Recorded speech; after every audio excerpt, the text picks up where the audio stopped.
Hi everybody, my name is Rob Cole. I am a licensed mental health counselor. I'm a faculty member here at the Academy, and I'm also a dietitian. Today I'd like to talk to you guys a little bit about two things. I would like to talk to you about taking care of yourself as a student from a nutritional perspective. And also I'd like to talk to you about relapse triggers that are specifically tied to clients and or yourself if you happen to be in recovery, having to do with HALT, H-A-L-T.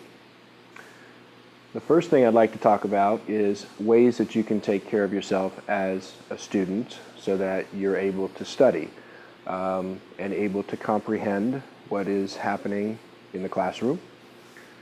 First thing I'd like to talk to you about is number one, get a new marker. Number one, Grandma was right. Eating breakfast is important for your mental health and for your ability to comprehend and concentrate in the classroom. So make sure that when you eat breakfast, that it includes some protein, some fruit, and some kind of a complex carbohydrate. Carbohydrates give the brain energy. Number two, one of the, probably a close second, is increasing your water intake. Water is critical since your body is about 62 to 66% water by weight. Water is real important for a number of functions in the body, so it's real important that you drink at least a half a gallon of water a day.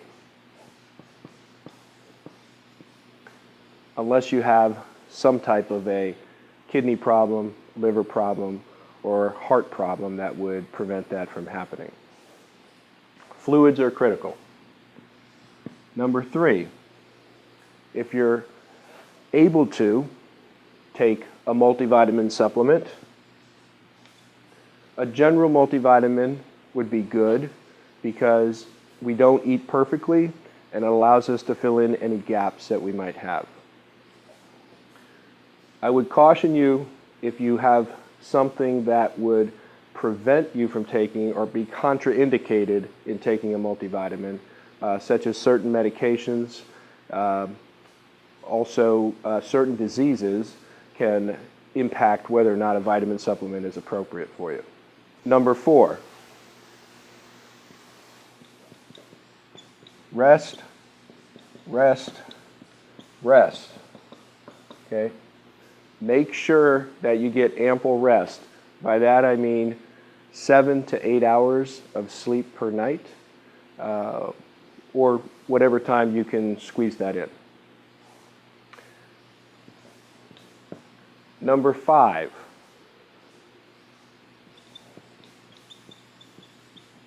exercise.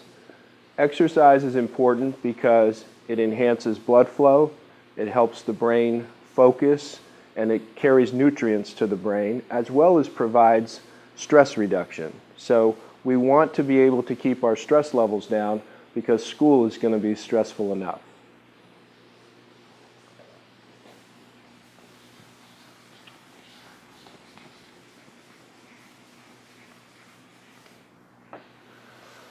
Second thing I'd like to talk to you about are 4 common relapse triggers.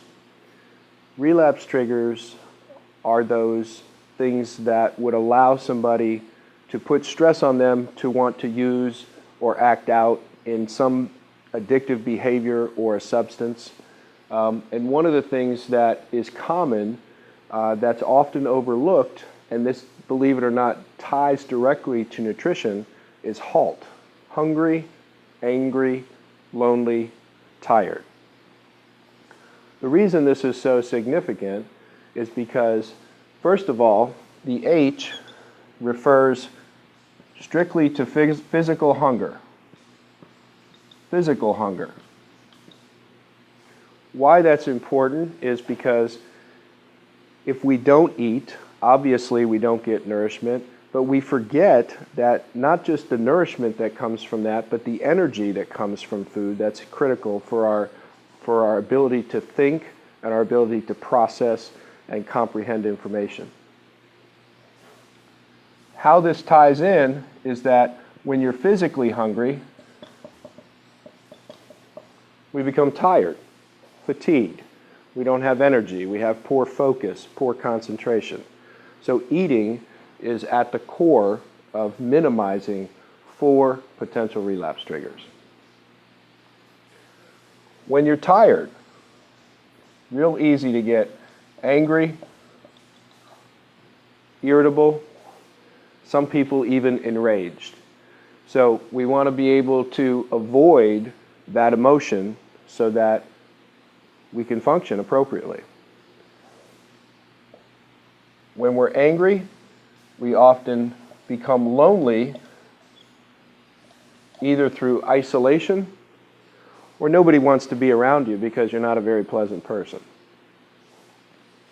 HALT is something that practiced every day to minimize HALT can help you be a better student and can also help your clients prevent relapse.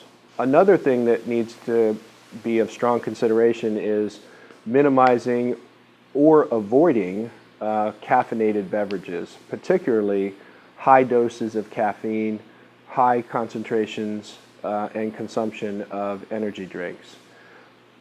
Sodas, energy drinks, coffee, tea, those beverages all contain caffeine and can be detrimental to the studying process because it overstimulates the brain and can cause you to make irrational or impulsive thoughts or decisions, and that can create problems in terms of studying, but can also create problems in terms of relapse risk for those people who might be in recovery.